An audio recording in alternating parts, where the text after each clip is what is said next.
12 mm rotor grinding.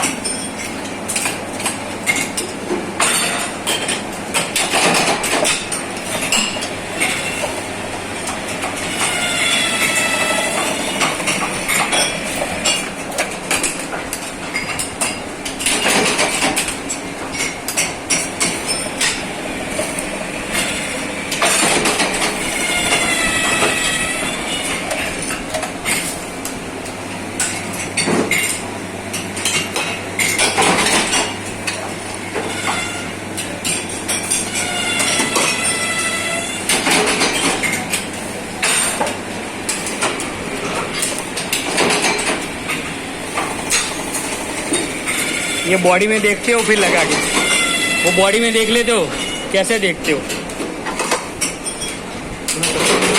हाँ, ये cutting में रोटर बैठेगा, ये गैप में बैठेगा। हाँ, घूमेगा नहीं, लॉक हो जाएगा।